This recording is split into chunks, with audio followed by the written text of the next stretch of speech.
तुमने बिल्कुल सही कहा, मैं परी नहीं बनी। ये वन पे ही पहचान गई थी आपको, और अभी जब आपने लास्ट में आई लिखा था उससे क्लियर ही हो गया कि आप ही मेरी परी थी।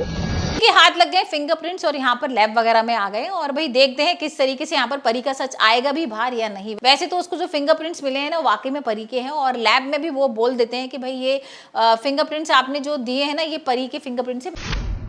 वैसे तो मुझे पहले दिन से पता था कि तुम पार्वती सिंघानिया नहीं परी हो। फिर से शुरू हो गए। नाटक बंद करो परी।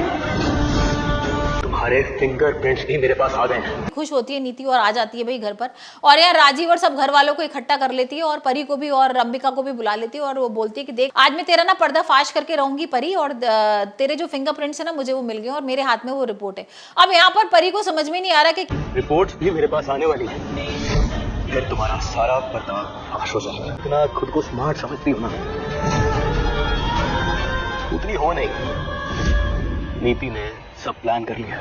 क्या करे क्योंकि उसको एक तरफ तो थोड़ा डर भी लग रहा है कि भाई ऐसा नहीं हो वाकई में जो रिपोर्ट इसमें आई है वो पॉजिटिव हो, लेकिन भाई यहाँ पर अंबिका जो है ना वो अपनी चाल चलती है और रिपोर्ट्स को बदलवा देती है और अभी जो नीति के हाथ में मेल वगैरह आया था ना जिस मेल पर वो रिपोर्ट आती है वो मेल गायब हो जाता है और यहाँ पर ये अंबिका की चाल कामयाब हो जाती है। कुछ नहीं कर पाओगे तुम सुपरी पांचवा। क्या करेंगे हम? किस चीज का?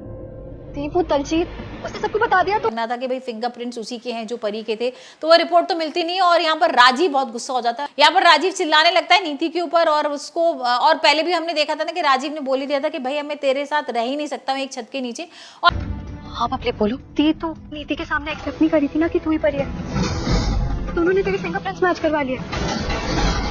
दलजीत ने अभी नीति को बताया कि वो कोरियर वाला ना फिंगरप्रिंट की रिपोर्ट्स लेके अभी नीति के घर आने वाला है।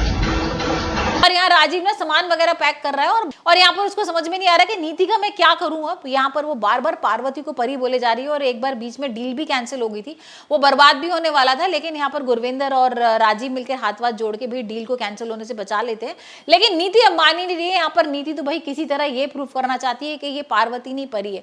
तो यार राजीव एक काम करता है अपना सामान वान पैक करता है और बोलता है कि भाई मैं घर छोड़ के जा रहा हूँ और साथ में ना गुरविंदर को भी ले जाता है। अब गुरविंदर जो है वो जाने को तैयार नहीं है क्योंकि इतना अच्छा घर का मिलेगा, सारी चीजें सारी फैसिलिटीज है। अब यहाँ पर तो गुरविंदर कहीं और जाएगी तो भाई उसको गरीबी की तरह रहना पड़ेगा। यहाँ पर गुरविंदर ना मना कर देती है राजीव से कि रहने दे हम अभी नहीं जाएंगे। यहाँ पर नीति सॉरी भी बोल रही है राजीव को कि मैं अब परी का नाम कभी नहीं लूंगी और मैं कुछ भी नहीं बोलूंगी, लेकिन तुम यहाँ से जाओ मत। लेकिन यहाँ पर राजीव मानने को तैयार नहीं। वैसे भी हमने देखा ही ना कि राजीव ने नीति से अपनी शादी भी तोड़ दी है। तो अब देखते हैं कि पार्वती का क्या होता है नया प्लान।